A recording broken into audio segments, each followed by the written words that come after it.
about Team Liquid and TNC here. Blitz, welcome to the panel. Thank you for relieving us of Direction Slack's presence. What's up? I'm so excited for this series, by the way, because I worked with Heen for a full year. It was during ESL Manila. I couldn't really commit to coaching, and so Crow was like, let's bring in another person. Who do you know? And I knew that Heen was... Okay, so here's the real truth. Okay, Heen, here we go. Heen, I'll tell this. This is a true story. Heen said, I want to cast.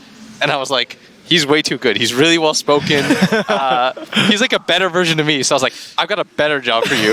I'm not even kidding. I was like, how about you come coach? And because we were really close in Korea, like he always encouraged effort. Like even though we like beat their ass all the time, like he was always like, hey, it's all good. Like even though the Korean community hates you, like, you know, we love you. So I was like, oh, it works out. Thank God he's doing well. Otherwise, he would just steal our job. Yes, it's very dude. I was looking out for thanks, you. bro. I looked. I was like, Lacoste is good. I was like, I was looking. I mean, out for let's you. be honest here. Yeah, I'm going to have to agree with that statement for sure. I mean, he's got great videos. The guy's very smart. He gives a little bit to the community, not just to his team, but it's very obvious that he's got the Dota brain in there. Yes, yeah, he really does. And I'm very curious. He's facing Liquid. How much of an advantage, if any, does that give him when coaching TNC to face Liquid? Like, is that something that will give him an advantage? And I know this was a while ago, so, you know, it's been a year. Does it give you anything extra? I actually think Liquid's like the same team. Yeah. Like, relatively speaking. Like I'm sure that there are some other people that would think differently, especially a lot of people that are a fan of a certain player whose name starts with an M that is not Miracle or Mind Control. And that's really specific. Atumba man. Oh, yeah. Okay, I think I know that guy. Wait, what? Here. Well, I don't understand what you were trying to go for. I'm just having a random thought. What if he never left Liquid and he's their double agent? So he picks a tri-lane, Clinks, Bounty, Ricky for them right now. I thought we got Slacks off the panel. Oh. Actually. Sorry. Yeah. I had a goal here. Lacoste. Serious stuff. Serious stuff. Super serious. What do you want to talk about that's super serious? Is this a fun panel? Never mind. You're good. I forgot. We have that draft panel for that. It's a story panel, you know. These teams have had a lot of stories, and I want to focus a little bit more on TNC because they have had some rocky results. They've had some good results in the past as well, but this time it feels like they're coming in different. They're coming in great. They come into the upper bracket trend, and they're looking really good. Yesterday, their series events against Vici, that was a close one. Yeah, and I mean, this team has been a constant disappointment in terms of like they're a team that get you hyped up. 100%, because you watch Dota, like I cast Dota for like 2 years, constantly. At TNC, I love these guys, right? I follow them through all kinds of open qualifiers, and they're on all their different teams. These guys have been on TNC, off TNC, back to TNC, a couple different teams, and I always get so excited to watch them, and I'm like, oh, here we go. Another great tournament for my boys. And then they bomb out. And then, of course, they actually get through on the DPC, which I wasn't expecting, right near the end of the year. And then they get in the upper bracket. Yeah, you have a good point. I never know whether to rate them highly or not. One of the hardest teams to read, whether they're going to do good in the tournament. Somehow, it always felt like their achievements are disappointing, as you mentioned, because I expected much more of them. It feels like they can get a top 3, but they can also be last.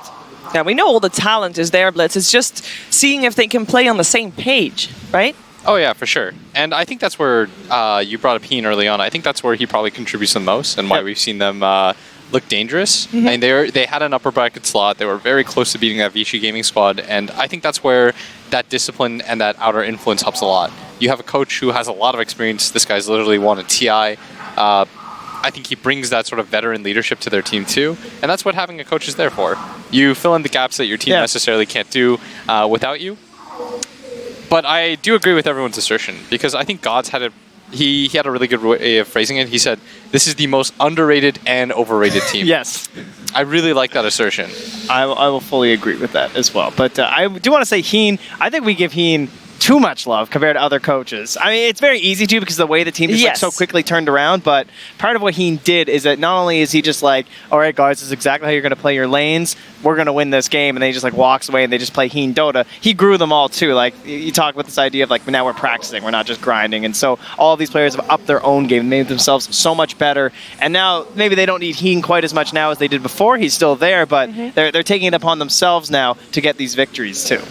We give coaches all love. Like, I mean, Boba, like, you know, everyone loves Boba. That's true. He doesn't get flamed constantly or anything. Sure. If PG loses, I mean, Bulba is the one taking the blame for sure. You know, you think anyone's ever like flamed Heen? The funniest part about that is like, when people flame Boba for his Josh when they lose, but no one talks about him when he wins. He's just like, man, they played sick. When they win, it's Arteezy and Somea went off, you know? Yeah. When they lose, it's Bulba's draft. I think it's also because Heen talks so much with like the community. Like like you said, he creates the videos for the community. He's obviously one of those coaches that he'll actually like try. Yeah. Whereas like a lot of coaches, they want to give up nothing. All right. Bulba just shows up on these random casts with a broken microphone. It's just like, yo guys, I'm watching this tournament from my room. It's so sick. Woo! We know Heen is well spoken and he speaks up a lot. Now on the other side, the coach that Liquid replaced Heen with is Armen, and he feels like the total opposite. If you hear him talking and you're not listening or like you're not seeing him, you're thinking you're hearing Kuro talk. Yeah. Kuro and Armen go far back together, even to Dota 1 days. They were the only German players pretty much that were good at Dota. I'm pretty sure. Hani, you remember. Black? Oh, Black. Well, Black as well. We're going to give credit to our boy Black, but seems like he's more of a shy guy and not the poppy type of a person who says you do this or you're out. But so I think it's more of a team thing for Team Liquid. If you see them behind the scenes, they're always grouping up together, always walking as a 5-6 man squad. Yeah. Armen right there behind the man Kuro. Because if you're talking about Heen bringing veteran leadership to TNC, Liquid doesn't need that in a coach. They got Kuroki. He's been to every single international. And that wasn't even like that was halfway his career that he went to his first one. You know, he's been doing this for over a decade. That's veteran leadership in a nutshell. Although he didn't start leading until fairly late in his career, right? Mm-hmm. I mean, because he was a core player for like most of Dota 1. Yeah. Yeah, and he played under Puppy for a while as well, of course. And only once he left Puppy did he start coaching his own squad. And 1TI, casual, you know. No big deal. No big deal. Because, okay, I guess I'll be the captain now, you know, if I got to. I mean, someone who's a captain doesn't necessarily need to be like an in-game leader. We heard the teams talking about how some players are actually leading them in certain points of the game, like mid-game, early game. Someone's making the calls. Someone is making the calls, and I'm making the call right now to get this game started. So let's get ready for the draft. TNC Predator versus Team Liquid. Game 1. That's right, we are here, TNC versus Liquid. I'm joined by Febby, Kyle. Clearly you're even more prepared than I am, but you know, I don't even need these notes because this is a rematch. I don't need to know what happens. TNC already beat Liquid 2-0 in the group stage. That's what got them into the upper bracket. What are we even doing here, Febby? Oh, okay. We're talking about the draft. We are. We're supposed to be not biased. Not biased, of course not. So then what are we doing here? It's TNC versus Liquid, Southeast Asia versus Europe. It's already been predetermined. Has Liquid somehow turned it around? Do they know what they're doing now? It's not just about regions, man. This is Heen versus Kuro. Oh. Come on, this is... Okay. This is a throwback. Heen's too mild-mannered to say it, you know? And there's no bad blood necessarily, but this is certainly one of those matches for elimination with a little extra play. Okay. And it'll be curious. Me and Febby were talking about it before the series started. We agree that if anyone's got to shift it up a bit, it's going to be Liquid. Right. Because TNC seems to have their number. I think their playstyle matches up really well against the way Liquid's been playing. And Liquid hasn't been playing very well. No, they haven't. Yeah, so I was kind of looking at the drafts from Liquid, and they seem to always like kind of change it up every few matches or so, because I think they're trying to figure out their own meta as well as the tournament goes on, because their resource has been kind of lackluster. Meanwhile, on TNC, yes, they did lose to VG, but I think it's because of the 10th pick Brood, which I think it actually hurt them. It wasn't actually a good Brood game, so I think the quality of the Dota that TNC has been playing, it's like tier 1. They can like take it for the Philippine boys. Right, and something that I know Blitz had mentioned earlier when looking at Liquid is that he doesn't think that they're a middle-of-the-road kind of team. They're either going to be bottom 4 or they're going to be top 4. The question is, have they figured it out? Are they moving around in their picks because they want to find out where they're settling? Was their first BO1 where they actually defined it? Well, can we get into the bans? Yeah, please. Because you were talking about this, right, Feppy? You expected the Beastmaster ET would be eliminated from TNC. Because I think ET specifically, like, Fog's been jumping up for joy because it's finally been realized by the scene that this hero is nuts. You'd think that, you know, with damage amp being such an incredibly important mechanic, people would realize, like, hey, this hero removes all of my armor. Oh, and my magic armor from range. This can't be fair. It really isn't. So that's taken out right away. Liquid. Yeah, so the pick order is kind of different. Liquid opened up Chen, and last time TNC kind of baited the Chen open, and they were able to take the Chen away from Liquid, but Liquid, this time around, they just first picked the Chen for themselves. And yeah, meanwhile, SD is still open, and it's one of the hottest heroes of the tournament, SD and ET. But I feel like Chen's traditionally excellent against the SD, though. Yes, in I theory. think so too. And I feel like if I'm... Well, they just do it anyway. All right, SD Mirana. Yeah, now, it's not just an SD, it's an SD Mirana. Here's the thing, though, because I know TNC is comfortable playing Mirana core. Cuckoo specifically loves these weirder offlaners. He's been, I think, the first person that really played offlane Tiny and showed everyone how it was done with the Ags and the Daedalus build. And this is a threat now because you have that role versatility. You don't know if this is the support duo or perhaps a lane. And I really like Mirana. This is something Optic used to do to us back when we played against them all the time in NA like a year and a half ago, where you would play Mirana safely. Wherever you thought the Chen wanted to play and pressure, you put a core Mirana there. And there's always the catapult arrow, you arrow the creeps. Like, it's very difficult for Chen to play aggressive into this hero. Or you could theoretically just have him follow the Chen around in the jungle anytime he looks to get active. Yeah, that is true. It's a very good counter against Chen. It just one-shots the creep, so Chen kind of have to dodge the Mirana in the laning phase. Yeah. I like the Tide in response, though, because obviously you can cleanse the arrow off yourself. It's very hard to 100 to 0. The Shadow Demon Disrupt into arrow combo isn't as effective. And in addition, you have to assume that the SD will be used at some point to make a bunch of illusions late game. The Anchor Smash, very effective. You just limit damage. It's one of the heroes of the tournament, too, I think. Tide has been picked quite a lot, and it has a pretty high win rate, too. What is that win rate? I have no idea. I'm not the stats man. You're talking to the wrong guy. I threw away my notes. Febby, I thought you had it all prepared. I'm sorry. You guys want to talk to the man with the white hair. Dude, it would be so funny, though, if he actually just ran out from backstage, like, furiously. Oh my God, that's papers the flying everywhere. music. Yeah.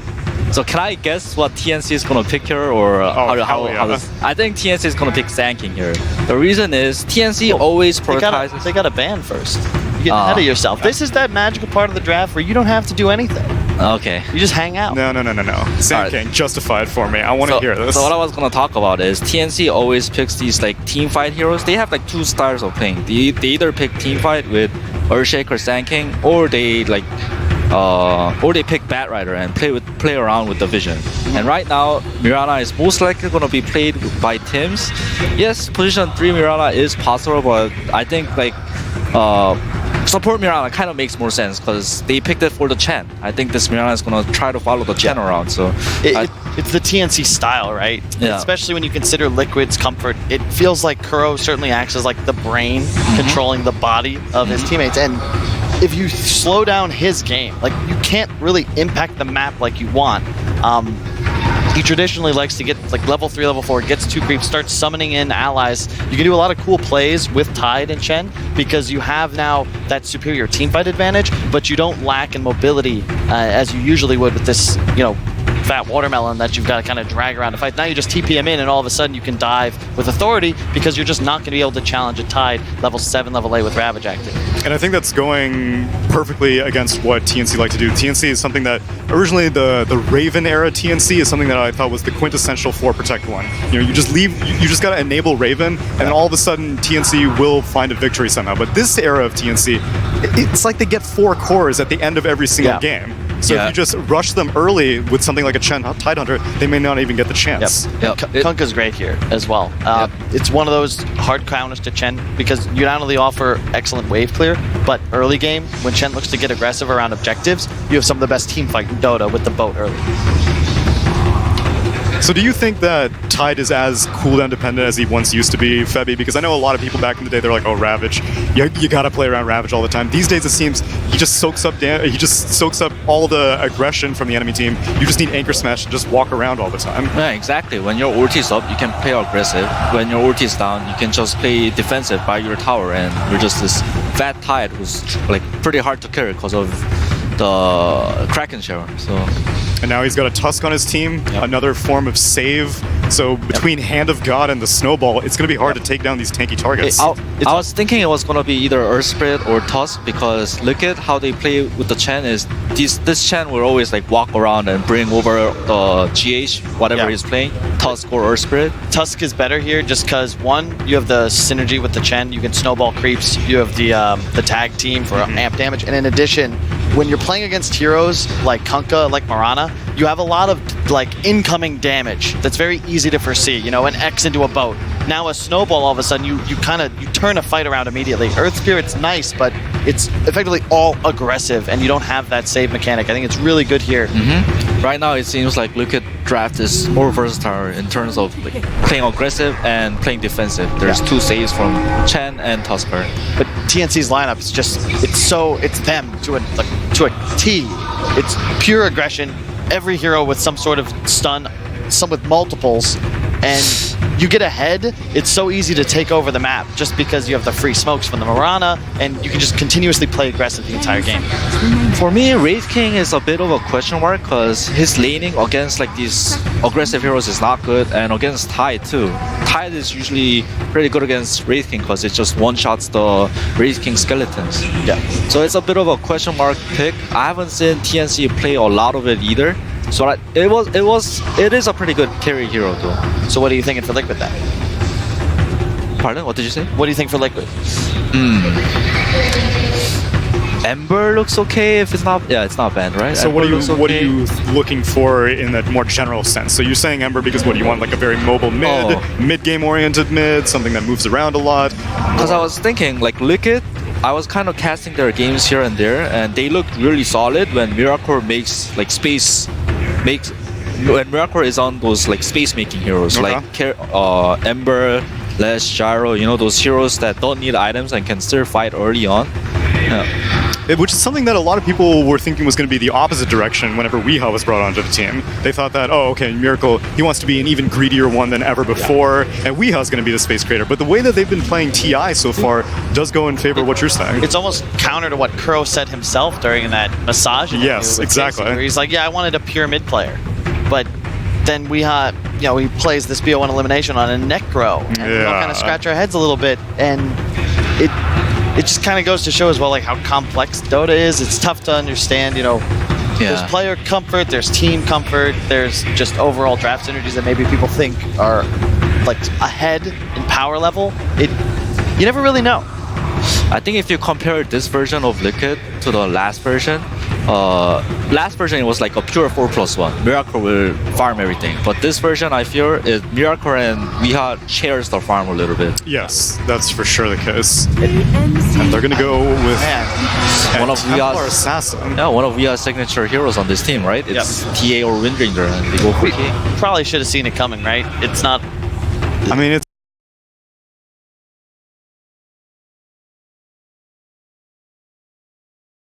into a Kunkka though. And it is, but I like it a lot against Wraith King. It's like a lower armor hero. For sure. And in addition, SD Mirana, like even if you set up the arrow combo, it's pretty much just gonna be handled by refraction. I do agree that Kunkka, the Torrent does take off every single charge. Exactly. However, the lane matchup, especially if Weeha gets a little bit of help from this roaming Tusk Chen, you can get ahead and start dominating the lane. I don't remember which game it was, but I really like this Liquid approach to the Wraith King. They know that Wraith King, he needs Midas, he needs Radiance. It's gonna be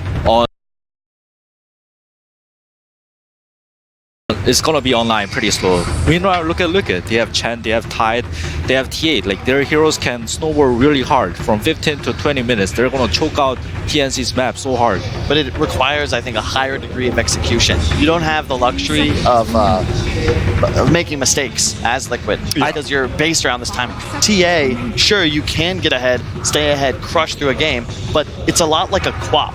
You die a couple times, you end up even in net worth against a hero like Wraith King or Kunkka, and you just don't have nearly the same amount of game impact. So then one thing that I immediately think of every single time I see a Templar Assassin, and I want both of your thoughts. First, Febby, why do you ever prefer a Blink Dagger first versus a Desolator first on a TA? What context do you go for which item?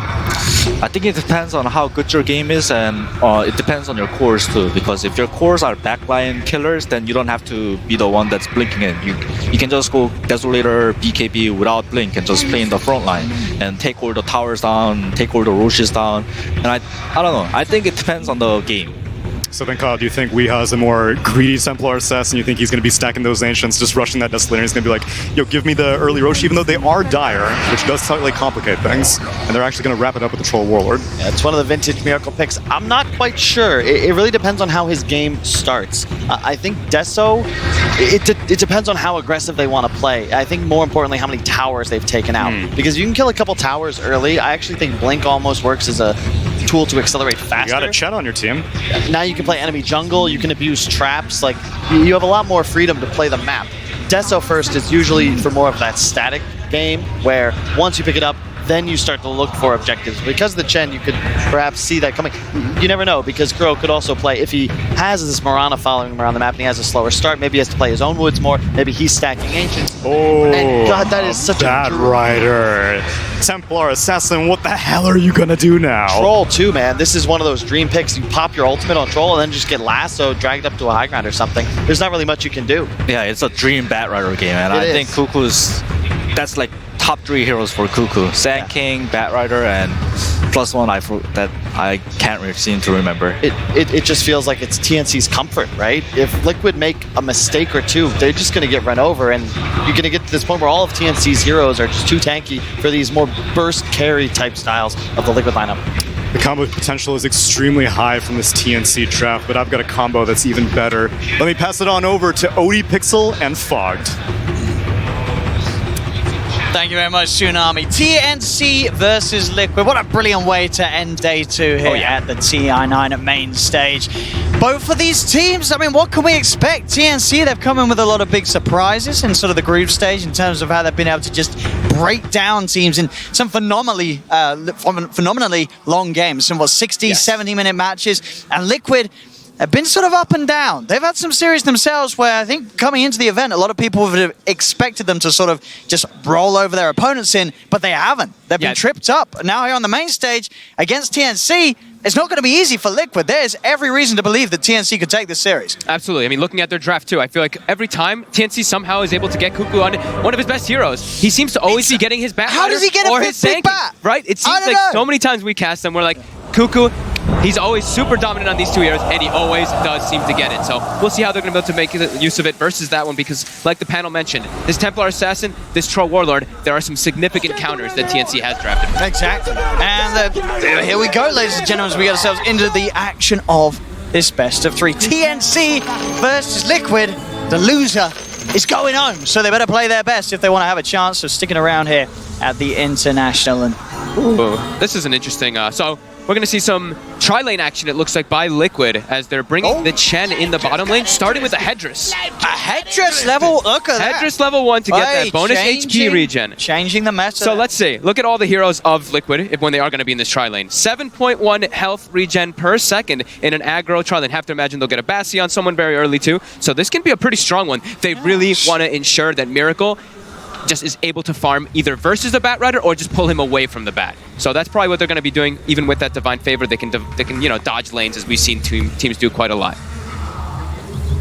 Curious to see TNC, as we've seen them playing a lot, they really like their Chen as well, right? So this one was Liquid kind of stealing it, right? AU really likes his Chen, so it's been first pick so many times. Yep, you have to imagine that they have a really good idea about how to play around this hero. So we're going to see how they can execute versus Liquids, as Liquid, they've played this combo a lot. They like their Chen Tusk so much as they're able to get really active on the map early on, bring GH all over the place for free with that Divine Favor as well, and make aggressive plays. Yeah, we're seeing sort of across the draft, right? A lot of heroes that we're seeing time and time again here at TI, but I'd say probably the rarest out of the bunch is the Troll on the Tusk.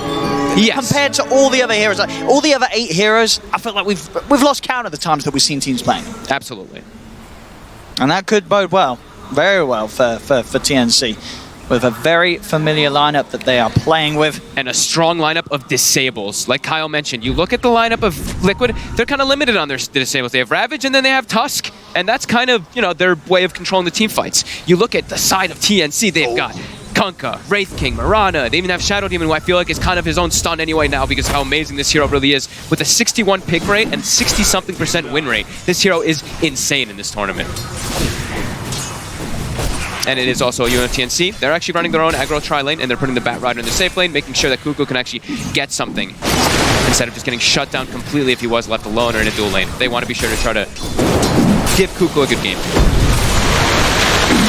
We'll see how this mid matchup ends up going, as, like Panel said, Torrent, really good spell versus Templar Assassin. You've got to imagine the Kunkka's going to have the edge, right? That's what you'd imagine, yeah. TA should be able to farm once you get your levels just fine, but... Yeah, you're always going to come back as a TA, right? Like we may see in the lane Armel get the CS advantage, but he's going to be able to find the means to catch back up with the jungle. Yep. As long as, that's the one thing that I look at, I'm like, they have to make sure that Miracle doesn't have to get resorted to go to the jungle, right? I think that's why they're trying to secure him so much, is because they have a TA on their team. If you have a point where the TA is going to the jungle, your Troll Warlord's going to the jungle, and then you're playing an aggressive lineup with a Tidehunter, a Tusk, and the Chen moving on the map making plays, you're going to be extremely limited. And they do rely on, of course, having the TA and the Trolls. Yeah, at least one of them getting one of those early items, whether it be the Deso or for the TA or for Miracle. We'll see what his build is going to be. Whether he could be a get the diffusal. Yeah, a possibility versus that Wraith King, of course. Yeah, certainly should be expected. Yeah. And they'll need it to make those fights happen. As you say, they're already just reliant on the Tide and the Tusk to really get things started. They've got to make sure that they have actually someone behind that sort of play to do the damage, because unlike TNCs, they don't have that crazy amount of wham-bam magical burst and you're dead. They might have to swap the lanes here. I think Kuroki might want to Divine Favor the Troll Warlord up top pretty soon, as the lanes are starting to get switched up, and now is where you're putting a Troll versus the Bat Rider. Sure, Miracle, he's still free farming really well right now, but we know how this matchup can go. You just get a couple stacks on yourself, and you just get chased by that Bat Rider, and you do not like playing versus that as a Troll. For now, GH trying to do his best to punch him away. They got the side pull off though. Tims is able to get that one there as the Mirana here. Getting good control of that bottom lane. Kuku wants. Also try and hope to have a bit of a look into the CSs at the moment. He is struggling to find many of the old creeps. The same is to be said for Mind Control. It's a slow start in creep score at least, but they are both getting good experience. Both of them were pressured really hard. The Courier, Tims, they brought the Courier bottom. It was still walking. He just leaps forward and kills it. Oh, if only they'd waited a few more seconds. It was just about to be upgraded mid lane. Oh, no. Almost, guys, the side blades there. Is able to X-mark Weehar to make sure he cannot dive him. Yeah, the Courier down. That's someone's Wraith Band hitting the deck. That's Weehar's regen. Also, he has one Tango. He still has a couple Mangoes, of course, for that too, but he could be a little bit troublesome here, as they won't be able to bring anything else out to him for quite a while. Is able to keep the CS pretty even between him and Armel. As we'll see the matchup transcend with Kunkka and TA, 90 for 4, 90 for 3. Very even between these two mid laners. Of course, just both heroes very good at getting the right clicks, whether it be with that hard hitting base damage of the Kunkka or the refraction of the TA. Yeah, we are catching back up pretty quickly there.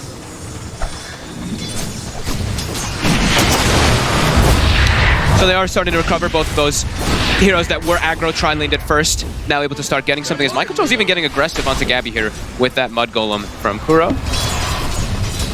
And like Panel mentioned, you know, this Tidehunter laning versus the Wraith King, it's pretty good. You're always going to be able to go for those anchor smashes onto the skeletons, and look, that's what we were talking about. This bottom lane, you said they needed to get out of there. They didn't. I feel like they should have stuck around, and I mean, you foresaw this. You said this bottom lane, once the level's there on Pat, he's just going to run them over. Yeah, and he does. He comes back down bottom too. I mean, they have the Divine Favor from Kuroki, like I was mentioning, to bring him up there, but yeah, they're just choosing to actually keep this matchup. It's going to be really crippling for Miracle though. You have to expect that's going to happen. Every single time there's a rotation from Tims, they can easily set up onto this Troll Warlord. But they're keeping it this way. They want it, that's why they want to lane it. They want to keep the Tide versus that Wraith King.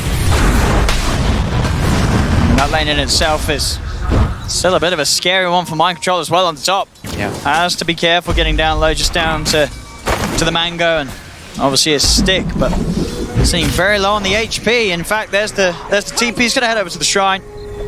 Looks like they're actually going to bring the Chen bottom instead of moving the Troll Warlord, so it's still just trying to secure the Miracles down here instead. We saw the arrow on the creep. Cuckoo, he's got Firefly, gonna get slowed up here. Should be...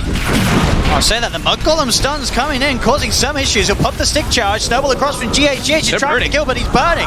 The Firefly's killing him, bringing him low. Tim's jumps in, he'll be able to finish it off. Cuckoo's fine. And TNC getting a third kill down on this bottom lane. It's 5 minutes in there at a 2k lead.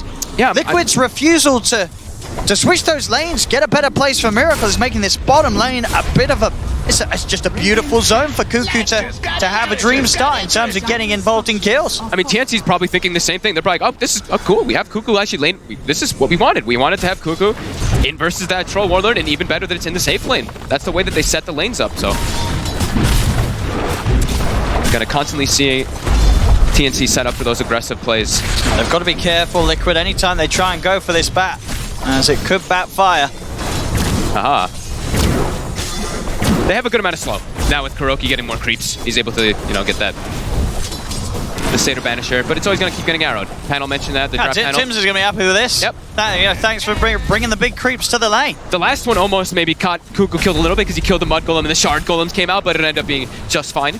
But yeah, the 2k gold advantage, they're perfectly fine with the way these lanes are set up. Tims is, like we always say, Tims is going to start transitioning. He's got the first kills of the game. He's already top 5 net worth. He's same gold as the Troll Warlord down bottom. So the stacks, looking at Liquid at the moment, they're not actually setting up any stacks at all here, which we've seen a lot of teams doing, I think, more than ever. We always talk about that stack game. We saw how much, especially EG was doing it this morning. We saw like triple stacks all over the jungle. So we'll probably see them back up soon, or maybe Kuroki will send a creep if the stack goes. See top lane, arm out, maximizing the damage, getting the Tidebringer hit off the creep, sets up with the X-Mark bow combo, and Mind Control is taken out. Making those early moves and making the most out of getting that level 7 nice and early on as the mid lane Kunkka. Yeah, crisp, easy rotations coming out.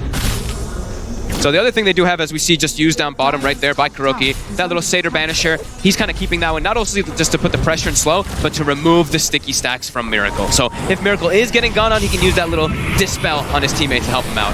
Back towards mid, he's coming a little deep, really a little aggressive. What's he doing in the trees? He's going to be straight up dead, surely, yes? Yeah, there's no escape for Wii. As it's not only the bottom, the top lane, it's the mid lane as well. TNC, we've seen them do this before.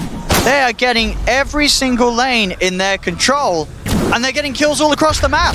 We saw what they were able to do. The games that we casted versus Liquid, they ran away with those early games pretty hard in the majority and just were able to just completely control the map. And it's only 8 minutes in, but we're approaching like 3k gold marks, and the pressure, like we said, Liquid, how do they get aggressive? The Templar Assassin and the Troll Warlord, I mean, they're still doing okay, but who's going to make the move around the map? Wow, and which hero do you get aggressive on? Mid lane, another combo's laid out, and it's another kill for TNC, just finding any opportunity to outnumber and make the pounce happen. Because looking like free moves for them. They're just making it pretty simple with their rotations. And I don't know how Liquid can make a move at this moment, because not only, as you say, it's hard with their heroes, it's also hard to do it on the heroes of TNC. They've got a mid lane Kunkka. He's very tanky. If he gets a poke down, now they're driving a good disruption. Saves him from the initial combo. Tims is coming in with the wraparound armor. He's trying to run himself away, looking to get to the high ground. He's still alive. They're putting him down. He's getting back to the tower, but they will kill him off. They'll get the kill, but now the turnaround comes into play. Tims turns, finds GH. Weehar's trying to dive for more. One more hit on Tims will do it. Has the salve, ticking him back up. Kuro's looking to dive. Tims underneath the tower will be closed upon. Weehar gets the meld strike in, and finally Liquid are able to get some kills in their favor. That's massive for them. Just able to set up, you having all these traps set up. Weehar with that aggression, actually able to get our meld when he pushed up too far this time. So that one, Liquid finally able to turn it around. That's a lot of space. Because it is a big kill to find. Yep. As I was going to say, the 3 cores, they're not easy. You got the Kunkka, who's, when he's got the boat online at least, I believe didn't have it available in that attempt. He's going to have that rum on him. You have a Wraith King with that second life when he's willing to put up a skill point into it. And you got the bat down bottom, as we've seen before. You try and chase this bat, you don't kill him straight away. Next thing you know, you're walking through the fire and the flames, and you're dead. TNC immediately smoking up. They know they can keep putting this pressure on here too. They still have, every time they do have boat available, they will make that move. See in the river. TNC heavily outnumbering Liquid here. Miracle and GH have to be careful. They're able to get, they're able to back up there. Kuroki also getting some deep vision during all these last few moments. GH tried to come across a little closer to the rune. Arrow is going to be whiffed, but GH is going to end up rolling himself in pretty deep. TNC still a little careful about how they go on him. They don't want to try and force too much on a support kill. They're losing their mid tower because of it. That rotation, they left to go bottom to gank, and Weeha's like, oh, thank you. He comes in and does 1,700 damage to that mid tower. Very important for Liquid, that map control that they can get if they are able to actually get that mid tower. So much vision and opportunities they can get from just putting even down TA traps deeper. So they're going to charge. Cuckoo. He's got the Fireflies who will try and get himself over the charge, but with the Troll Summon, they've got the control. Cuckoo trying to escape, but they have the damage. It's Miracle. Those axes will find the kill. Liquid now to start to even that net worth difference. Back off.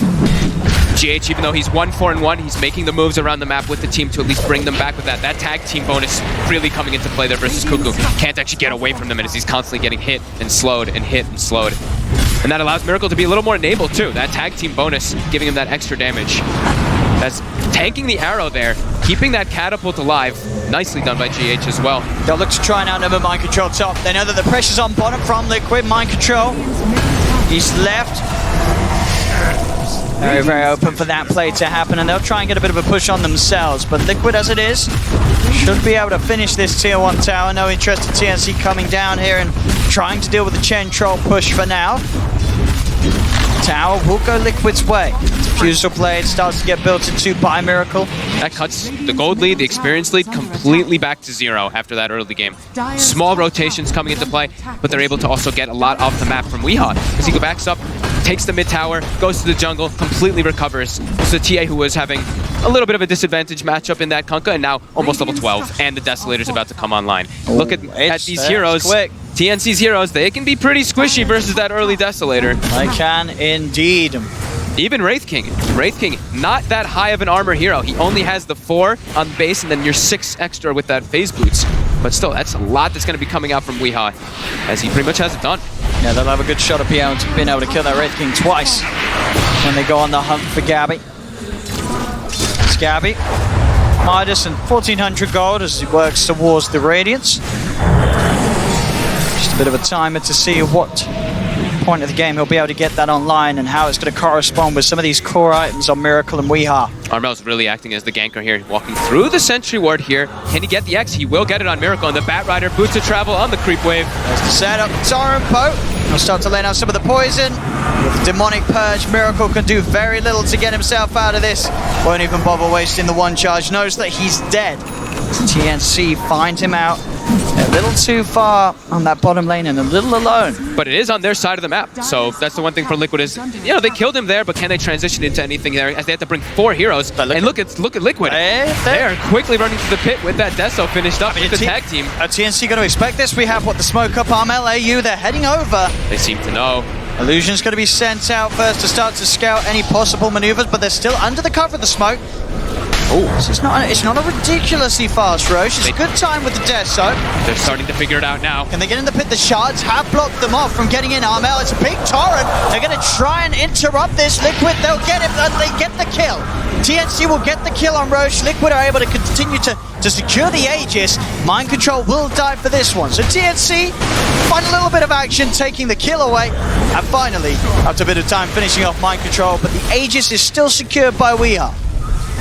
Who ended up getting the last hit there? It was TNC, but who actually, was it the poison? Yeah, I couldn't tell. I imagine so. He got a few stacks on it. It's nothing crazy, but yeah, a couple things. Yeah, it looked like it was the poison. That's a bit of money. I mean, you can see there, 3k back up. TNC with that advantage, but obviously eyes are on Liquid to make something happen with the Aegis on Weeha. They can definitely look to try and push for some of those tier 2s, or at least the tier 1 that does still stand towards that top lane. Yeah. Still tough to make those like aggressive moves, right? Until Weeha does have a Blink Dagger or they go for the Tidehunter Blink Dagger, it's going to be a little bit difficult for them to get on top of heroes. We still see them, they are constantly smoking though. They're using their vision. They're trying to keep these aggressive moves and keep Liquid able to play on the opposing side of the map because he's trying to make sure that he maximizes the farm for the team. We were worried that maybe they both resort to jungle, but if this is the way they're going to do it, this is a good way to keep the pressure up while farming. But TNC, they're all set up around their area here. These bounty runes. They're going to look to even go for the aggressive one. They are pinging it out. Gabby does kind of want to go up there, but Chen, they see those creeps and they know it's a bit too scary to actually perch forward. And we'll be able to get the 2 up top though. TNC, so securing the 3. Bounty. they just make sure that Liquid struggle to get back in with the lead. Halberd gonna be the next pickup for Armel. Best item in the game versus pretty much one of the best items in the game versus TA, that longer duration. Control, right? And also very good versus Charlie. Both of these heroes render pretty useless in the fights. Obviously a long time until BKBs are out. Miracle is going to start to build towards his after the defusal. It's definitely grim for the troll. You pop battle trends, you get disarmed, you stand there. Not much you can do about it. And they've got great ways to play with that sort of time where he's in the berserk. Yeah. And the disruption kiting him up as well. It's disruption and disarm makes it a big nightmare for Miracle before he has the BKB. Top lane again, mind control. It's going to be the one to get gone upon. Got the Kraken, but there's the lasso, dragging him back. TNC will finish off the old watermelon. So much damage coming in from the Kunkka with that Tidebringer, with all these items. The Shadow Blade plus that Sage, extra damage coming in. Quickly able to bring down My Control, he's farming slowly in this game. Not able to really get that Blink Dagger, but he's matched up at least with Cuckoo. See down here, the Moonlight Shadow being used for Gabby. It's just going to end, so GH eyes on Gabby. Arrow's going to whiff.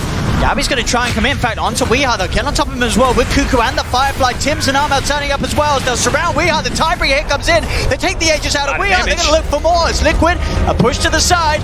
Here's the second life of Weeha. Aegis, as he'll be able to blink away. Now looks to go back in. Look to get on top of Gabby. Gabby now on the retreat. They've lost Cuckoo on TNC. Can Liquid find anything more out of this? GH has got eyes on Tims. The trap's being used by Weeha to help continue the chase, but they don't want to run into the dark. They have no vision on the high ground, so they won't go any further, Liquid, as it's simply an Aegis traded for the life of Cuckoo. Cuckoo's probably right with that. He's, you know, as we say, it's TNC. Cuckoo's like, I'm kind of the sacrifice. I'm not the real 3 position. Tims will eventually become that 3. And sort of the time is ticking, of course, for Gabby. He has the Relic. Yep. Creep camp or a creep wave, and that Radiance is going to be done on the Wraith King. And it's going to be a pretty devastating one. I know a lot of times we look at lineups and a lot of times casters always talking about there's so much magic damage on this team, there's so much magic damage, blah, blah, blah. BKB's so important. But you look at Liquids, they're not really that magic damage oriented in this time around. It's a lot of physical damage that is going to be coming out. So that Radiance, that evasion, all these little things are definitely going to start kicking in for TNC. And that Radiance is done, and they're already starting to group up. They want to keep it going. It's there. He'll grab a Mango as well for the trip. Gabby with the Radiance done. Radiance Halberd. With the Halberd, yeah? Yep. They've got all those tools together, TNC, which is going to make it almost impossible for Liquid to take fights head on. They want a greater form of initiation still, though. They want to get Cuckoo with that Blink Dagger, which he's approaching pretty soon. But My Control actually has his finished up already on the Tide Hunter for Liquid. So those counter initiations, that's the one thing as a Bat Rider, you have to be careful versus Tide, because sometimes, you know, you grab a hero and then the Tide blinks past you and ravages your whole team. So TNC, they're going to have to be sure to jump. When they do these kind of jumps, they have to make sure they do it with proper vision to make sure that they can see those backlines to get the appropriate hero caught. And sentries, most of all. Lots of sentries in the lane to make sure you're not standing under TA traps so that Liquid does not know exactly where you're all set up.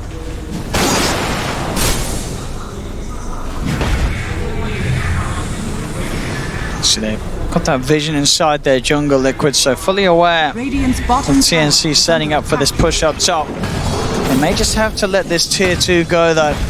Still not quite ready, I feel, to turn up, at least until that BKB's done on Miracle.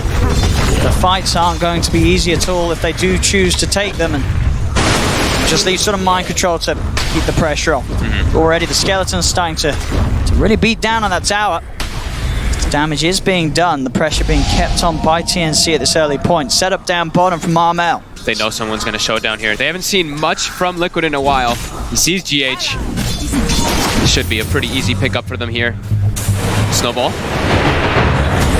Just trying to use it there in an attempt to get away. Torrent will be off the mark. GH with the shards. He tries his best, but the vision's there from Cuckoo. Crossing over the tree line with the Firefly to find the X-Mark vision for Armel. Buys time for his cores to at least farm. It's not even that much gold, right? 196 gold. How much XP do they get? They get like 630. That's actually a pretty decent amount. But yeah, he pushes the lane out, forces moves, and keeps his teammates farming where they are trying to get their BKBs. Because, like we said, for Liquid, they have mostly physical damage. But then we look at TNC, they have a lot of mixed and a lot of control. A lot of stuns, as the draft panel had talked about. So these BKBs for Liquid are going to be really needed for them to be able to take those fights. Was, of course, a kill around the rune spawning. So TNC, again, will be able to secure the majority. 3 bounty runes for the one that Liquid's going to get the chance to grab. They tried to also use that opportunity to get some deep vision down, but as we saw, Liquid was already prepared. They had the sentry down. Miracle easily able to get that one. So Liquid, like we said, they're just buying time. Right now is farm time for those BKBs. TNC, I mean, they're okay with farming as well. Oh, they certainly are. Yep. With this Kunkka Wraith King. Midas and Iranians, right? And Sims, as you mentioned, the 4th core in the making for TNC if the game does go on. They do not mind this passive state of the game. Obviously, Liquid feel like it is the only way for them to play at the moment. You do have to agree. They need BKBs to fight. They really do. Troll Warlord into this is way too difficult to fight when he doesn't have it. He's pretty much got it, and the same to be said for Weehas. Definitely, within the next minute when those BKBs are out, you can expect Liquid to start to look to make those plays and look to take the fights on their own terms. They have to make a lot happen with those BKBs too, right? Your 10-second BKBs are massive because once those start trickling down, that is one of the things that we know about TA is you get to the later stages, you only have a 5-second BKB to work with, it'd be really problematic. So they're going to have both looking to come out actually at the exact same time. So this is a big peak here for Liquid.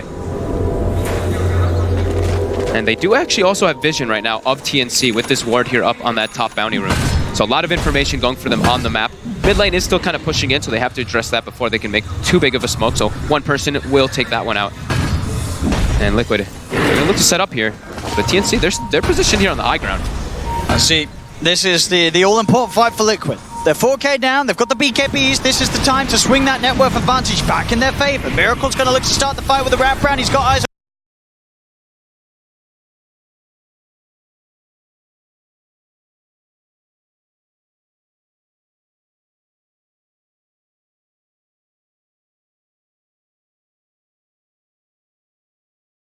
Gabby, jump forward from AU. AU is going to be the first to fall. Now they'll be able to focus down. The Wraith King Gabby getting his mana burnt by the defusal.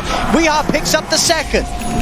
The exact kind of maneuver that Liquid was hoping to execute with that smoke and the BKBs. They're able to find a couple of kills, one of them being the big old Wraith King, getting Gabby off the map and opening up some space to pressure down mid lane.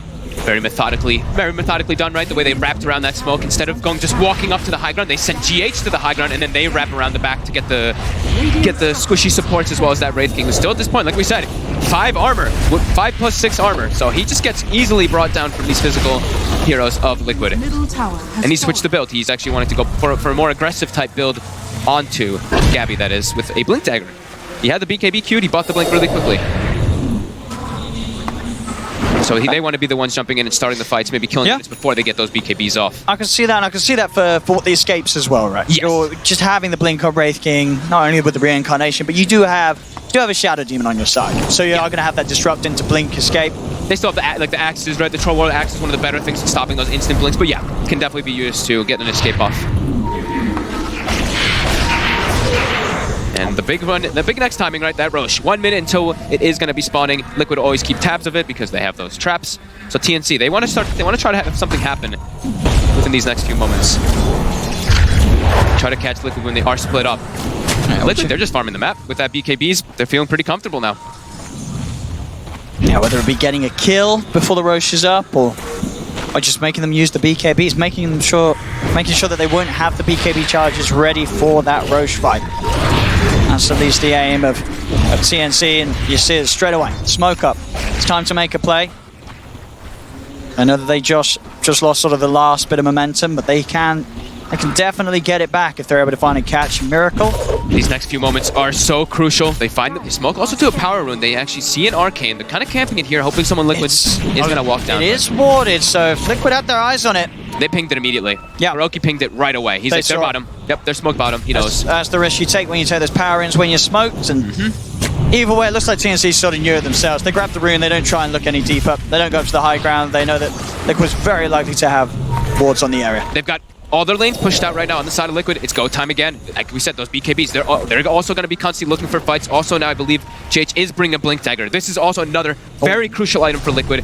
As Kyle mentioned on that draft panel, a lot of different ways that you can, they're telltale the way the TNC spell is going to be coming out. There's a lot of ways that you can get some nice saves coming in from GH. There we go. Smoke into Roche. It's going to be a big fight. It is scanned out, so TNC know exactly what's up. Cuckoo's going to start heading over with the Firefly. Moonlight Shadow being offered over by Tims. As Liquid will go for it.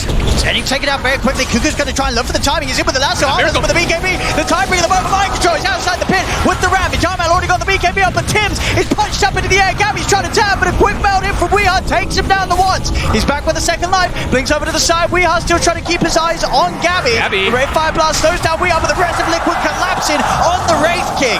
As Liquid will be able to hold this area around the pit. Armel tries for another poke, but he's already used the BKB. He's got to be careful. He's out of mana. 2 big hits from the TA. Bring Kuka down low. As TNC back up to the high ground. Tims is in. He's trying for the steal. They are not going to get it though. Weehaw will be able to secure that Aegis. Buyback for GH as he knows now with the Aegis in Weeha's hands. This is the fight for Liquid to take. Torrent out to Weehaw and Mike Control. Miracle still on the sea escape, trying to desperately run away from those Shadow Demon illusions. GH and Mike Control, they're still on the front lines, punching up Armel. Miracle, he's thinking about going in, but he's incredible. He doesn't have the Aegis himself. It's on. Oh, it was on Weehaw. There's the jump forward. AU taken out. Weehaw once more. As TNC, they're getting pushed all the way back. Mike Control's there with the wraparound. Bleak forward for GH. They've found Tims as well. As TNC tried their best to time it around the Roche, but this time they won't even get the kill. Both elements going the way of Liquid. They're too tanky. They have too much regen and waves of sustain. Coming in from the Chen, he pops the Hand of God, pops him back. Fight kind of turns on itself. TNC, their damage just is not there. And we see Gabby. He looks like a support at this point. He dies so quickly in the fights from all the physical damage. Liquid, they're just knocking on the racks already. I'll send a boat down it, won't make the connection. 40 seconds, no Tims. Liquid more than happy to stand their ground and look to take this Rax away. Just 26 minutes, they'll go for the lead in with the lasso. But snowball forward, Gabby throws out the sun. Armor puts the BKB, but he has to put the BKB in right. It's so much physical damage output coming out from Liquid. Miracle with the ult. He beats down Kuku. Gabby's out of mana. He's got to back off. The buyback comes in from Kuku. They'll look for the drag back with the X mark, looking towards Miracle, but he has to move at speed to get out. He's back in, has the organ, cuts down the SD, looks over to Kuku. That's a dive back on the Batrider as Liquid. They're going to keep clean going up the mid-bracks. They look like they want to keep going in, but they don't have tier 2s. They look like they want to. I mean, they know they can. They're just going to go over tier 4s. 2 heroes dead without buyback. This should be Liquid being able to close down the game. Tier 4s are falling. TNC, can they hold up to 3? They're going to jump in. Silence out immediately onto Gabby. Gabby, he's got to be careful. The Moonlight Shadow, the mind control, the Ravage hits onto 3. Gabby's dead the once. They'll look for him a second time. Start out to Miracle, but Weeha's BKB is back and available as TNC are pushed back. Blinking aggressively from Weeha behind the Tiffle, behind the Ancient. Gabby's dead for 80. No buyback on him as well. Liquid will retreat.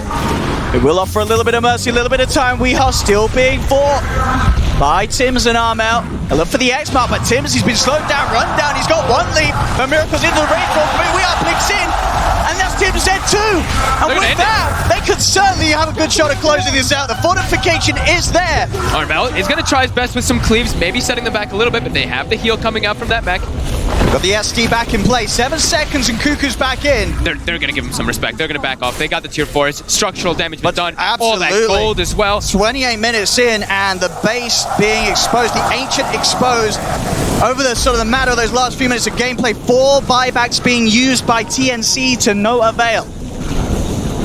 You have to be wondering if maybe in some of these situations like Gabby, he needed to go for a different, like an armor item in between. It seems like he bought the plate mail now later on after these last few fights went really poorly, but we saw he walks into the fights over and over again and he just melts. I feel like an armlet could have really argued to be a really good choice on him in this one because he just dies way too fast. He's not really having any type of impact on this Wraith King, while he has these other frontline heroes, the Kunkka, the Batrider, able to get in there. We'll see it again. TNC just trying their best to slow down this pressure that Liquid's applying. And they just don't have the means to do so. The BKB timings from Liquid earlier just really set everything in motion for their lineup. And too much sustain. The Chen just rallied around Kuroki, having all that different types of healing coming in. Even the Vlads, more healing coming in for those carries. Yeah, you can see. A bit frustrated. GH still in the zone. Keeping it focused. As much as it looked like the game would end, it's not going to be for now. They do hold the Ancient They have such a commanding lead now, though. We saw the last few fights without these other items picked up. Miracle, a full Satanic. The Orchid we saw, of course, by Weehan that last fight. And even now Solar Crest for My Control. So these carries who are hitting extremely hard now are going to be hitting even harder versus this, what became a super squishy Wraith King after having such a good farm. It really did. It really did. And we have seen TNC make some remarkable comebacks in the group stage. And they do it here on the main stage. This game is getting quickly out of control for them. It feels like their damage is, they've hit a wall of damage, pretty much. Liquid just able to counteract it too much. Sure, TNC, they keep coming back in, they throw a Tidebringer, they throw a Starstorm, then they leap back out. They have a lot of different ways to like poke and prod, but yeah, Liquid, they just rally and group up, and it's too much right now for TNC to take. Around this Tidehunter, like we said, this hero has been also winning a lot of games. Just the way that the group up, the team fights that happen, the way that you're able to just counter-initiate and just ruin the whole entire idea and the way that TNC wanted to fight.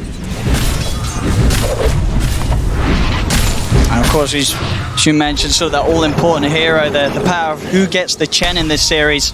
Yep. And whether we see Kuro being able to grab it for Liquid or AO being able to bring it out for TNC is going to be quite a deciding pick in the drafts. Absolutely. I mean, you see him. He's 1-0 and 13. It's not even like TNC is like hemorrhaging kills all over the place. Armel is 6-1 and 4 in this game.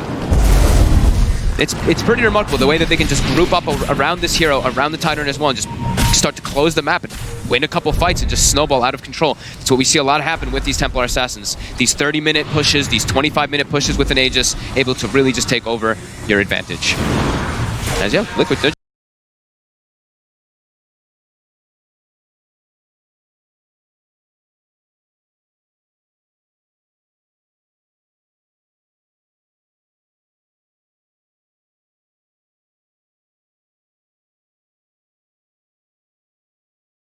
Controlling the map now, and Gabby is trying to find some farm on the map, hiding in the trees with his Radiance off, but Liquid, they want blood.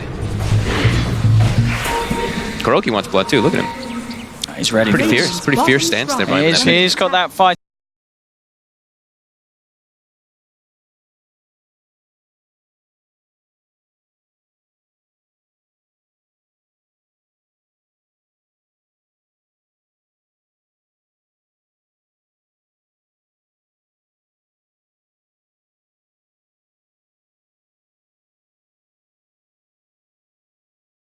They'll continue to just clean up. The Shrine will fall. Brit trying to get hot waves. Getting smashed by the quick finishing blow. As this 5-man of Liquid just seems a little too powerful right now. This draft for TNC to deal with and hold back at the 32-minute. Ancient's starting to get poked upon by Miracle. Just put him in that front lines there. Yes, Satanic, yes, BKB, yes, Solar Crest. Throne's going down. Gabby can jump in. He's going to try for the jump. Snowball comes out. They'll turn quickly, looking to burst him down the first. And in fact, he's down in mana. He's dead without a chance. Short. They